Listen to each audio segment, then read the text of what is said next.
welcome back. We're excited to do another day with both Stephen Lee and Jorge Mendoza. Hey, I am Dahati Lewis, Free Will and Determination, Dahati. Not cold tea, not warm tea, but Dahati. You know, in this time, we've been kicking off this podcast with the tension between being an advocate versus an agitator. You know, and I want to kind of talk about, like, we're talking about real issues, talking about a country being divided. It's not kind of like locker room talk. No. You know, not in the way Trump talks about locker room talk, but like, you know, locker room talk in terms of. Are we going there this early? No, not that way. But locker room talk in the terms of, you know, anytime you get some people together, especially sports people, you know, you always like, who's the best this, who's the best that. And we've been talking about the GOAT. Yeah. We talk, who is the best shooter? And so right now, I think we determined that the top 5 is you got Steph Curry, Klay Thompson's in there, Reggie Miller, my number 2, Reggie Miller, Ray Allen. And who's the 5th? Do we even need to name a 5th? Honestly, I think those are the top 4. Those are the top 4. The 5th person, we could just say Jorge. Like, Jorge. we just throw the 5th person. Is that big of a jump? Yeah, Is that big of a jump? I think those are close. So, I mean, top 4. I'll take it. You take it. I mean, all right. So is that? So you said number 1 and 2? Yeah, I think all time. I think over the course of their history, they will go down as the top 2 shooters in NBA history. To play together, or top 2 like if they were on separate teams. I think I think the dynamics would be a little bit different. I think Klay is getting a bunch of open shots now because Kevin Durant. But I would say, in terms of pure shooters, bro, they are on another level. So I think 1 and 2. So obviously I think Steph is already. What about like Dirk? Is Dirk up there? Yeah, no. I think I'd say again like top 4, and then there's a jump, like a tier. where you've got Dirk. There's another tier. You've got Dirk, Jorge, and then you have Tom Gugliotta. Okay, yeah. So you kind of got only hoop heads will know that third name, but Jorge's in there. Jorge's in there. He's in there. Okay, well, I mean, let's get because a lot of times when you have those times, you got those people who are agitating the situation. One time, it was James. I know James Robinson, the pastor. Yeah. Like this brother, we're talking. James Robinson used to always get under my skin because I'm a huge Laker fan, right? Yeah. James, basically, one time that brother had the nerves to bring up, and he said Dominique Wilkins is better than Kobe Bryant. You see what I'm saying? And you should have just got up and left. No, but just walked out. But that's what I'm saying. That's the response of an agitator. Did you respond to him? I mean, yes, because he agitated me. Yeah, but you shouldn't, bro. I should have been above that. Yeah, I should have been above that, and that's the problem. Yeah, but that's what agitators do. But you are a diehard Lakers fan. I'm a diehard. So Luke's doing a good job, man. You know, we're doing all right. We're doing all right. But I think y'all get that 8th spot and get bounced. That's what we're 4. going for. No, we're going. Hey, if we're playing Golden State, if we're playing Golden State, we can get 1. No. All right, what we got for today? Philemon. So we are in the running. This idea of the third R is running to the tension of injustice. Running to the tension of injustice. You know, this is kind of where we get into kind of our active. From the activity stage of behavioral. You know, we basically said that you gotta pray, you gotta have grace, and we said those are very active postures. But then now, in terms of the doing. It's like we have to run into the tension of injustice. And that, the passage that comes to mind is verse 8 through 11 in Philemon. We've been surveying Philemon to help us kind of frame this time. Philemon basically says this: for this reason, although I have great boldness in Christ to command you to do what is right, I appeal to you instead on the basis of love.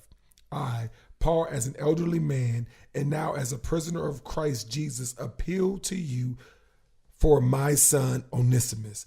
I became his father while I was in chains.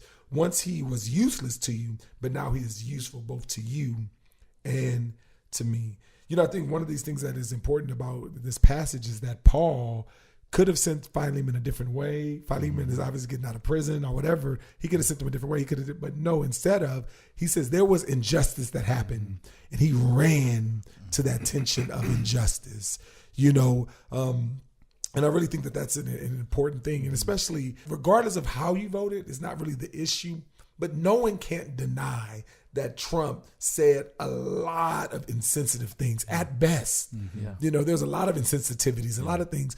And so you can't be like, oh, whether you voted for Trump or you didn't vote for Trump. Because my biggest stress wasn't that Trump got elected, but it's just kind of the platforms. And I think that a lot of times has created that divide. Yeah. And as a believer, we have to take on the postures of an advocate, not an agitator.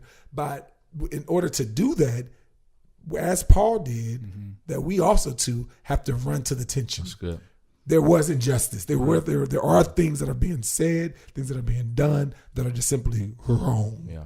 Right? Yeah. They're simply wrong. And that's why a lot of times you see as a minority, as someone who may be homosexual or as a Latino, race. I mean, there's a lot of reasons why to be women, because you saw multiple different things, and that some of that is the fear that people can say they can hear a man, and many times it can be so insensitive, still elect him as president, being the most powerful man. So, what are your thoughts about just this idea of Paul running to the tension of injustice? Yeah, well, it's funny. I'd love to hear what Jorge had to think, man. What do you think it takes to do that? I mean, just like what type of innate qualities do you think it takes to be the type of man or woman that runs to situations that most people don't? I'd love to hear what you. I think two that come to mind is one, just a sense of justice and righteousness and longing for that, and two, the courage to actually say something about that. And I think the hesitancy, at least in conservative evangelical circles, we don't have a good track record of speaking on these issues, just to say the least, or even the best about that. But when we look to the Bible, I think in the New Testament, the four examples that I always kind of go to when I think about this is the New Testament is an example of this kind of running towards attention. The first one is, I'll go through them briefly. The first one is Jesus' sermon in Nazareth, his first sermon, when he's preaching from Isaiah, and the Spirit of the Lord has anointed me, and all of that great sermon. And he sits down and kind of finishes the sermon, and then he says at the end of that, tail end of that the Gentiles are going to get in on this blessing too, and they want to throw him off a cliff. Now, what's interesting is that there was no reason in the text for Jesus to bring up ethnic tension other than it existed in the synagogue and in his city. Yeah. So he brought it up head on. The second example was the first controversy of the early church, the Hellenistic widows being neglected and overlooked. Yeah. It rose up, and the apostles dealt with it head on. The third example is the first letter of the New Testament, the book of James, where in that letter, James is addressing socioeconomic issues, and he's telling the businessmen in his church that are sitting there, hey, make sure you pay your workers, the poor that are also sitting in the congregation, on time and fair wages. Good, and then the last one is the first letter of Paul, the book of Galatians, when he confronts Peter to his face, not because he had bad theology. That's not the issue. The issue he wasn't willing to walk in the right theology that he had, which when he withdrew from table fellowship from the Gentiles in those churches. Yeah, but 4 examples of the New Testament. Not avoiding it, not saying, "Hey, this isn't something that we talk about," or let other people worry about that. But Jesus, the apostles, all did not neglect, but actually ran right to the nerve center of the tension and addressed it with the gospel. That's good. Or have you ever thought about those texts? Like, what if Jesus? They would have said those stories, but what if Jesus and the apostles never did anything? It's just kind of like it came and went. I mean, how do you have you ever thought about that? No, I haven't thought about that. In that. Because I just think a lot of times when we do it, that's many times our posture, right? And so a lot of times, is there really a middle ground? If we knew that this was taking place, that doing nothing is an option. Is an option. Like, you know what I'm saying? Like, because it's kind of like there's this passive disobedience that we have. And one of the things I say is passive disobedience is active rebellion, right? Because either we're on the conveyor belt of reconciliation or we're not. And so I think that is an important distinction. That's a great question, because we can look at, we know what it looks like when the church doesn't do it. For example, if they wouldn't have ran to the tension in Acts chapter 6 and dealt with that Hellenistic Jewish cultural clashing, we would have had a Jewish church and we would have had a Hellenistic church. And we see that now in American history, the very existence of a black church is because the white church wasn't willing to run to the tension and address the reconciliation issues according to the gospel. It was rather dictated by the culture. And eventually that led to black believers saying, enough of this, we need to move on. So how do we determine? Because a lot of times people would say, well, that's not an issue that the church needs to address. And there's always things that, what is the church's responsibility and what's not the church's responsibility? And you see even the difference between, especially white evangelical and, minority or an African-American, because a lot of times you say, well, it's in the history of the African-American church because that's the only place where we could have rights, so that's why it's within the African-American church. But for the white evangelical church, a lot of times it's not at all. And it's a very, like, here's my privatized life. This is kind of my Christian life. And it seems like there's a bigger dichotomy between the two. I mean, so what do we say to that? Is that those are not the church's issue, but you just gave us 4 examples that were pulled directly out of the scripture. So how do you answer that, Jorge? I would say, one, it goes to loving our neighbor. I think is the first thing. Because I talk about these things in seminary settings or in different places, and a lot of the pushback that I get often is, well, we should really concern about social issues because the Bible calls us to do the most loving thing, and the most loving thing we could do is tell people the gospel. And my first response is, where does the Bible say that God calls us to do the most loving thing? You got a verse for that? And there's no verse for that. That's we've put our whatever we think we should do on it. The Bible calls us to love our neighbor the way we love ourselves. And for example, if the kids in my neighborhood, for example, I care that my children are properly clothed and well fed and well educated. So if I'm loving my neighbor the way I love myself, those concerns should radiate into their children, that they're well educated, well fed, well clothed, and so on. So one, I think we have to redefine what we biblical love is, and loving our neighbor the way we love ourselves, and image bearers and caring for their dignity. And 2, I think responding to the needs where you're at and giving Christians the freedom to respond to the needs in their particular context. We were recently at a place where an individual was basically saying it's a bad idea for churches to get involved in their elementary schools. And that's not, he said, that's not kingdom work. That's not gospel work. Well, fortunately, probably in his context, the schools are doing great. You don't have to get involved. They're probably the schools that are getting the awards around the country, model schools. But in neighborhoods where some of our churches are at, where the schools are not doing a good job or don't have the resources to do the job that they need to do, it would be a very kingdom-minded and gospel thing to get involved and invested in those schools. For example, for the plain reason of we're the people of the word. If we want people in our community to be able to read the Bible, guess what they have to be able to do first? They have to be able to read. Which is huge. I mean, I often think one of the things that you said, which was I think impactful, was just that word courage.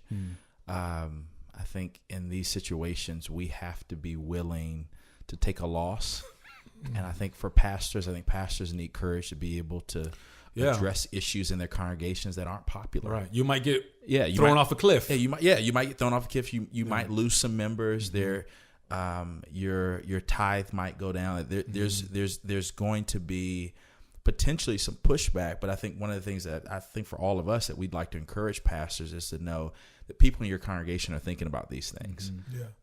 They have neighbors, relatives, that they've got Facebook friends. And really, I think one of our responsibilities as pastors and teachers is to equip people, I think, for the work of ministry and the work of ministry in a multi-ethnic world. Right. And so if we're not equipping our people to have conversations with Latino believers, with African-American believers, we're really doing them a disservice. And here's what I often see is that your people are going to multi-ethnic conferences because you won't talk about it. I think that's really I mean, so a lot of times, they're listening to the blueprints, they're listening to the renovations, they're listening to the Eric Masons because they're in perhaps homogeneous congregations, the Hottie Lewis's, and they're having to go from Tennessee to Atlanta because their pastor doesn't feel the need to talk about what happened. So Yeah, and I think it's a great tragedy too. I think one, the examples of the Bible give us the biblical basis to be able to address these kind of issues. Man, we have it. If you preach through the book of James, you have to avoid it on purpose, right? But I remember I was talking with a friend, because this does not even impact the cities; it impacts even rural America, where a small farming town in California. My friend was an elder of a church there, and he's of Mexican background. And it's pretty much an all-white church, and these are pretty wealthy landowners. They're the farm owners and things like that in that community. And as he was encouraging them, what are we doing to reach the maybe 60% of our city that is Mexican, farm workers, Spanish speaking, and the response from the elders of that church was, that's not our ministry. Wow. Yeah. So I think, it reaches not just the city, but it even reaches out into rural America of how do we approach ministry biblically and our responsibility to the peoples that are around us. Right. And I think that's the tension that we face a lot of times when you begin to define your ministry based upon just your immediate needs. Right. And it's not the needs necessarily of your neighbors or the needs more holistically. But what we're saying is that there is no middle ground. Yeah. And the reason why we avoid it, we avoid the tension is because there's tension. Yeah. So we talk about this idea of an advocate is run to the tension of injustice. And I think that is something that's critical. But there's always a couple of sides, to the story, and when I think about it, it's like, one, the tendency of the offender, the one who's doing the offending, the offender is to act like it's not there. Yeah. Let's just kind of let time go, and it just kind of time will heal. Let it just gotta disappear. Let's stop talking about it, right? So you got the tendency just to allow time to happen, to heal it. Why do we keep on bringing up the race card? Why do you keep on bringing the woman card? Why do you keep on bringing up the It's kind of like the less we talk about it, it kind of goes away. Yeah.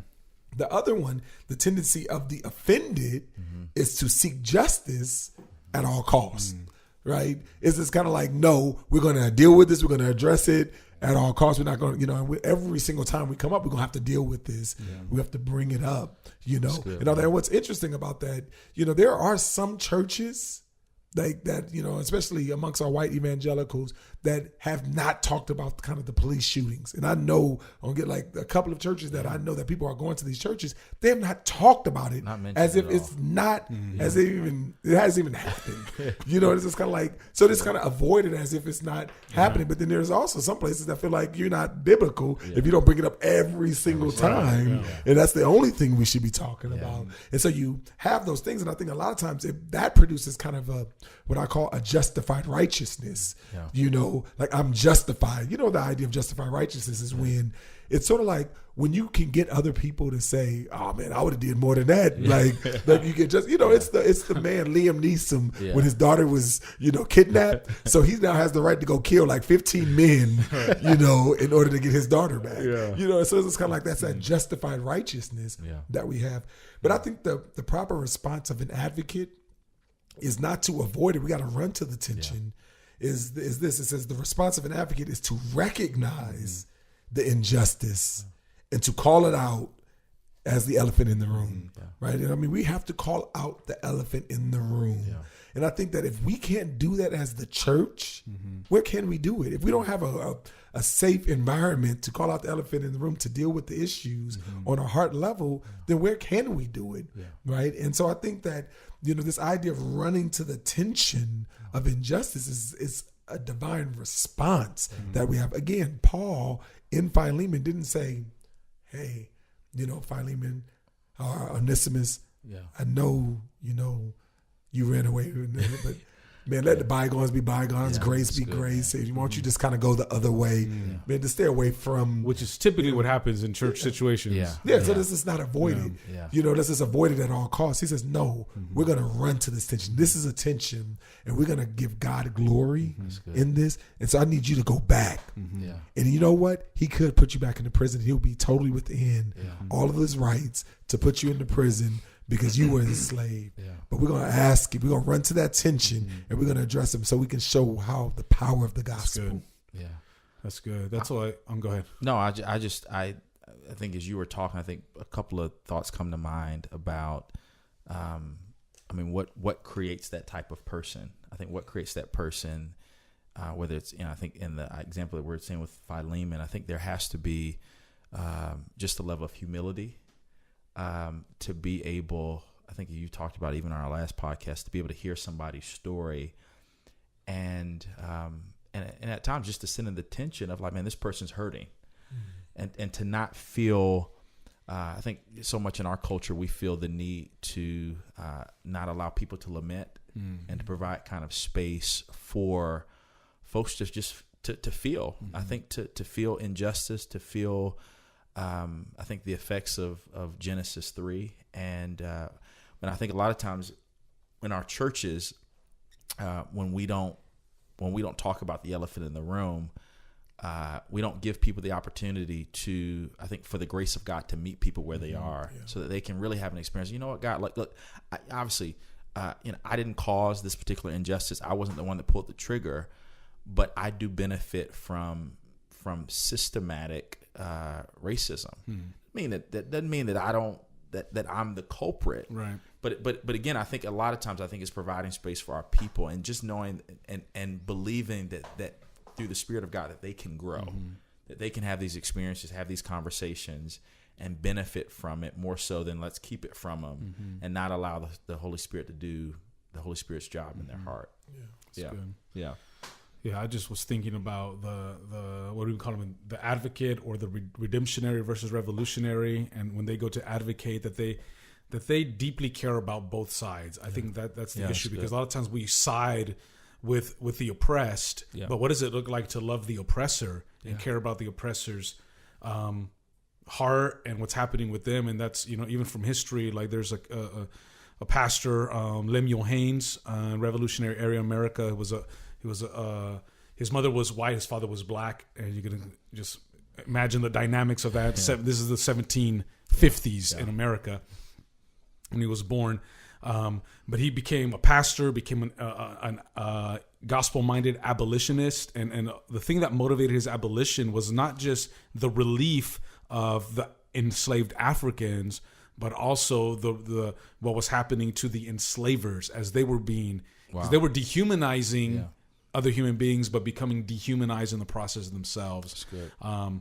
And so, what does it look like to care for both? As we run to the tension and not just alleviate one, but man, really, there's the oppressor. We ought to express love, because really horrible things are happening inside of their souls because of their actions. That's good. Yeah, I think that's good. And we're actually going to take a deep dive on, because you see, that's one of the principles that Paul prayed. Later on, we're going to talk about this, being concerned about each one. So I think this is a good place for us to end, this. But I think the idea is that it's not if injustice is going to happen, it's when injustice is going to happen. And how do we respond as advocates? Are we going to advocate? Are we going to be agitators? Are we going to call it out? Or are we going to act like it's not there? And I think that, I don't think we need to recognize, we need to call out the elephant in the room. We need to run to that tension, and then it gives us grounds to show that the gospel is greater. That's good, bro. Than this tension, that Christ is greater. And so I'm really excited and encouraged about kind of continuing this conversation as we run to the tension of injustice. That was good. All right, fellas.